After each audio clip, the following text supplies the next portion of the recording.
Selamat datang di sesi bedah materi kita kali ini.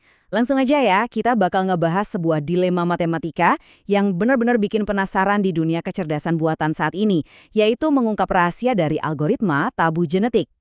Pernah kepikiran nggak gimana caranya ngetel mesin yang punya triliunan kemungkinan pengaturan? Jaringan saraf tiruan atau deep neural networks itu mesin yang luar biasa kuat. Iya, tapi keberhasilannya benar-benar bergantung banget sama satu hal. Nemuin kombinasi yang paling absolut dan sempurna dari tombol-tombol penyetelan matematis ini. Oke, kita masuk ke bagian 1, masalah penyesuaian pada machine learning.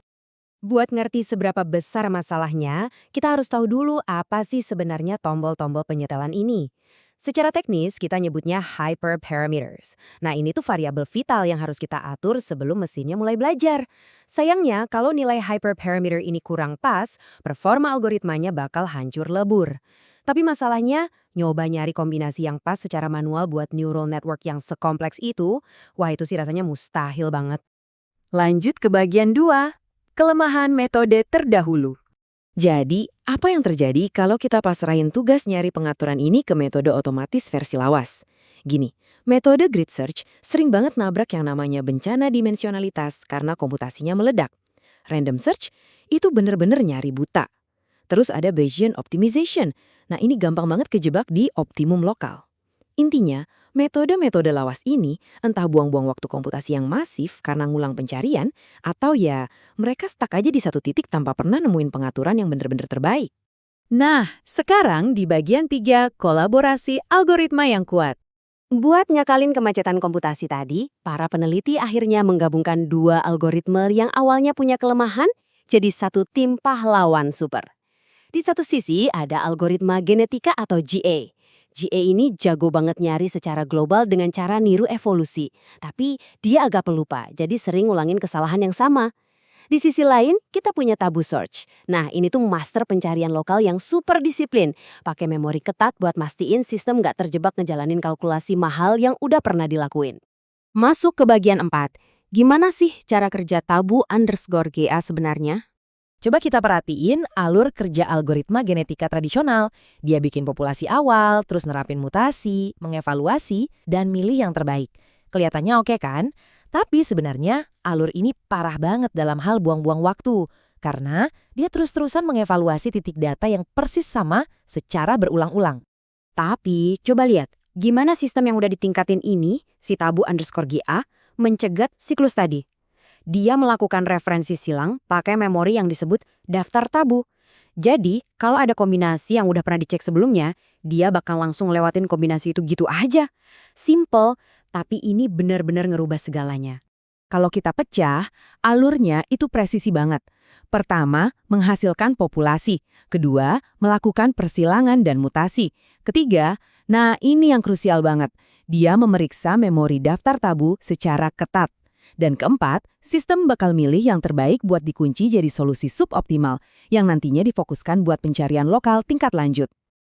Oke, di bagian 5, pengujian pada dataset kompleks. Waktunya kita uji tim super ini langsung ke arena ngelawan dataset-dataset yang rumit buat ngebuktiin sehebat apa mereka.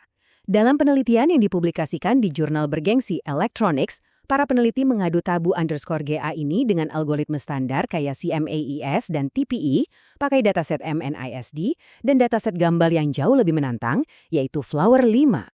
Biar kebayang sebesar apa sih bencana dimensionalitas yang lagi kita omongin, eksperimen pakai dataset Flower 5 ini mengoptimalkan Deep Convolutional Neural Network. Dan tebak berapa kemungkinan kombinasi hyperparameternya? 5 triliun. Iya, beneran. Tembus 5 triliun kemungkinan. Dan data ini dengan jelas nunjukin kemenangan mutlaknya. Tabu GA berhasil nyetak presisi maksimum paling tinggi di angka 0,7881. Tapi bukan cuma itu yang keren. Dia nyampe di angka setinggi itu cuma dengan 609 evaluasi. Jumlah yang jelas lebih sedikit dibanding semua pesaingnya. Efisiensi tingkat tinggi. Kalau kita amatin kurva kesalahan verifikasi rata-ratanya, Anda bisa lihat sendiri aksi dari tabu_GA yang ditandai garis hitam itu. Dia menukik drastis nyentuh tingkat kesalahan paling rendah dengan jauh lebih cepat dibanding CMAES ataupun random search. Bener-bener gesit. Akhirnya kita sampai di bagian 6, Masa depan optimasi AI. Jadi, apa sih poin krusial yang bisa kita bawa pulang? Terobosan Tabu GA ini bawa kecepatan dan stabilitas yang luar biasa ekstrim ke ranah deep learning. Dia sukses ngalahin bencana dimensionalitas, pakai mutasi aritmatika buat lolos dari jebakan optimum lokal, dan daftar tabunya sukses mangkas beban komputasi besar-besaran. Ini mastiin model AI kita bisa ada di performa puncaknya tanpa ngabisin waktu komputasi berminggu-minggu. Yang pada akhirnya bawa kita ke satu pemikiran penutup yang bikin merinding. Kalau sekarang aja algoritma udah bisa secara mandiri menyetel triliunan tombol mereka sendiri, seefisien ini, masalah mustahil dan super kompleks apa lagi ya yang bakal dipecahkan AI di masa depan? Pastinya ini hal yang patut banget kita nantikan. Terima kasih banyak udah ngikutin sesi bedah materi kali ini.